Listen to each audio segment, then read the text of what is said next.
Hey, what's up guys? Mokilla here, and today I'm going to be giving a Sekiro Shadows Die Twice review. In my opinion, this game is awesome. I'm glad that From Software made it. It's very fun to play. I've beaten it about, let's say, 5 times. I've gotten all the endings, thanks to YouTube of course. But it's a very, very great game. Just the story combined with the locations and just the sword play and all the crazy bosses that From Software makes it's amazing. It all comes very well together. In my opinion, I think it's better than Dark Souls. I know From Software made 1 and 3 Dark Souls, and I think it's way better honestly. Cause Sekiro it gives you more choices in battle. Because in Dark Souls, you kind of just have to get away from it. You have to roll away, come back in, roll away, dodge. Sekiro, there's a lot of dodging, but the attacks that enemies do, it allows you to. There's more options in battle, which I love. You can either go into the thrust blade, or you can go into the blade as it thrusts at you, which is called a Makiri counter, which I think is one of the coolest moves in the game. You can jump over blades, you can get away from blades like in Dark Souls, or you could just take the hits like a dummy, of course. Don't want to take hits, you might die. But also, like, it's just options, and I like the options. And the sword plays dope. I like it whenever I'm going against someone with a sword, because just the clash of blades and the sparks that go everywhere, it's so nice, and I'm glad that Sekiro was made. It's very cool, very fun. Um, Also another cool thing is, like, I know it sucks, but just like his arm got cut off, right? That sucks. But like the abilities that come, because in Dark Souls it's usually just like, which is also in Sekiro, you find items and you use them, and some items give you a upper hand. Some, in more cases than not, you usually use them in specific times. Sekiro, you do that as well. But he gets a shinobi prosthetic, and this prosthetic allows him to have these abilities that could be used in battle against certain mini bosses or bosses or just regular ass enemies. And I think it's just fun that all of those abilities, they help out a lot. Also, in today's gameplay that I'm gonna be showing from time to time, it's my 3rd playthrough in a row, so it's New Game 3, and I'm gonna be having on Lord Kuro's Charm Bell, which is an item that after you beat your first game and then you continue like to keep doing the story over and over, there's an option to make it a little bit more harder. And what that does in this way, which it makes harder, is that whenever you don't deflect an attack, which is perfect timing on blocking attacks, it does damage. Like, it makes enemies harder. It makes them take less posture damage. It makes them take less damage overall. And I'm gonna just be having that on for most of my fights, so I'm not used to it just yet, but I do like that it makes the game more challenging since I've already played it a couple of times. It adds a little more spice into it. So yeah, if you see me die, that's or which you won't, because I won't be showing that. But I think it's dope, and I like the Lord Kuro's charm. Last we stood together was your uncle's funeral.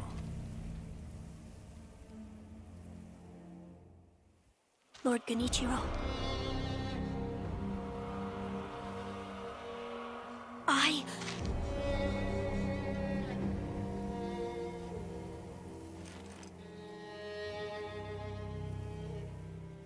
Thank you. Leave this to me.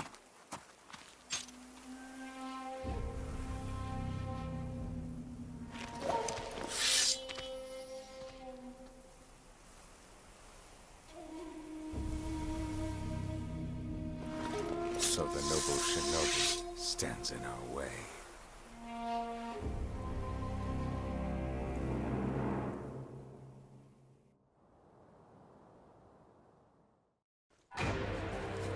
You face Genichiro Ashina.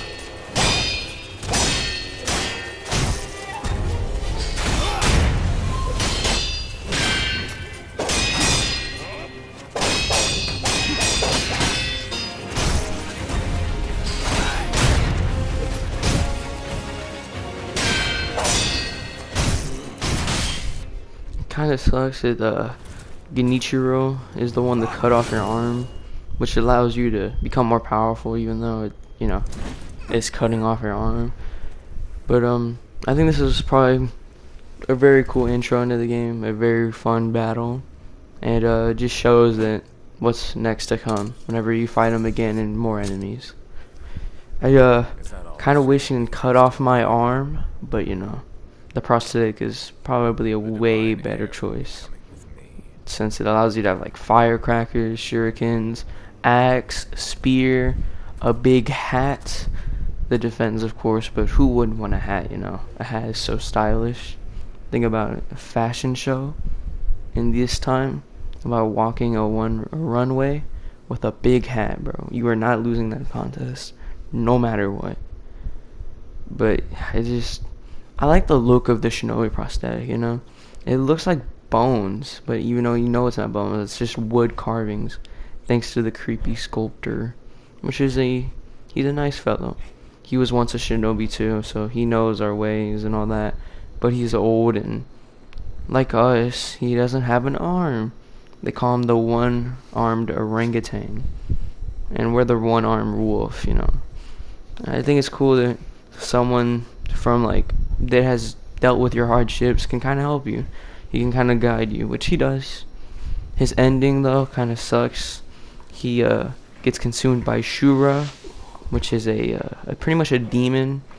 Whenever you kill too much and you don't express, because whenever you have too much killing, or whenever you've done so much killing, you start to feel different, from taking lives. And Shura is when that demon has been built up so much that it overcomes you and takes over your will. And so really you just don't control yourself no more. Or anymore. And he falls to Shura, and we have to kill him, pretty much.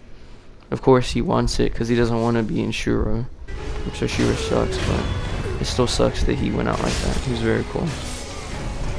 And honestly, these boss battles are really fun. Here's a Lady Butterfly. She's like the illusion technique character.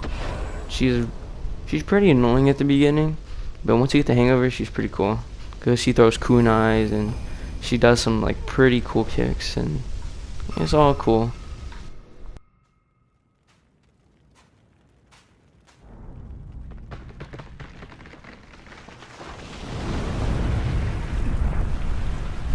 And then this boss fight, Guyu Oniwa, I think I said that right. I hope I said that right. He is probably, I'm sure he's the first boss you actually fight if you follow the story correctly. But he's very fun fight. Just the scenery, this location here with all the dead bodies, this the war, and he's on a horse, which is all cool. I'm glad that they added that fight. It was a very fun fight, very satisfying. And this one here, this is Genichiro again. Remember the dude who sliced your arm off? Yeah, we fight him again.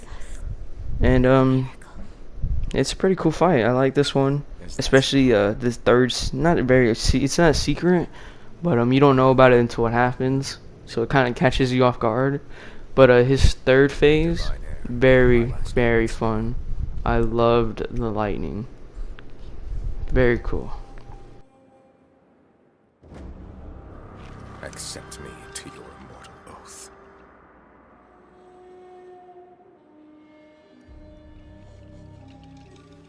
I cannot do that, Lord Genichiro. Your victory that day means nothing. He will risk his life to take me home. For he is my shinobi.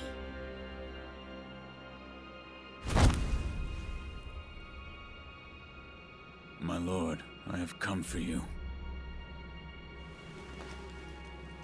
This will only take a moment.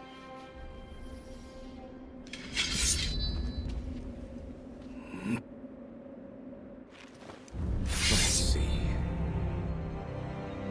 For as long as you are alive, the dragons Genichiro? He is probably the most diverse boss you could probably find in this whole game. I think he's the best learning step, or learning curve to getting better. He has, you know, fast like moves you need to deflect. He has range. He has like stuff you need to Kiri counter, stuff you need to jump over, and I just think he's probably like jam-packed with all the things that you really need to know in this game. And I think it's really good because he's one of the I'm sure he's either the second or the third boss you'll fight if you play, and it's great that he's one of the first ones because it really lets you, or it allows you to get better. Allows you to learn all these new moves you're gonna have to be going against for pretty much the entire game, and it just, you know, lets you master them pretty early on. And I'm glad that From Software made such an easy character that is also challenging in a way. Shinobi of the divine heir. But you deserve better. Would you not answer to a different lord? Heresy. Heresy, you say? If it is for the sake of preserving Ashina.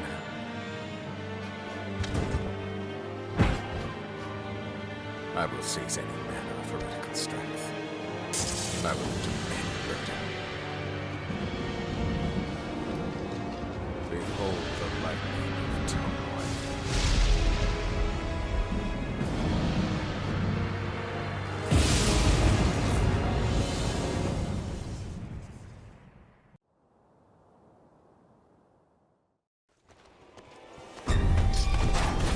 And then oh boy, the lightning fights are so fun.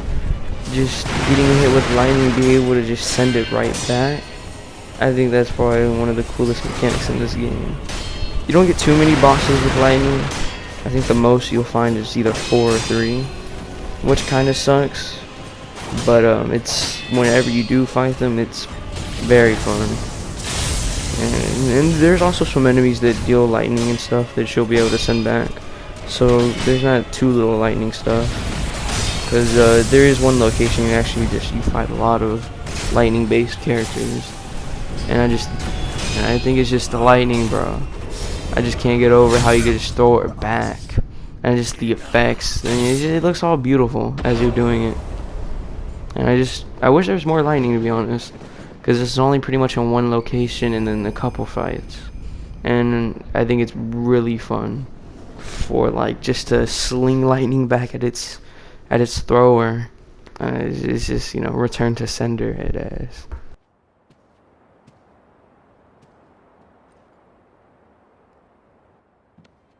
You were victorious, I see.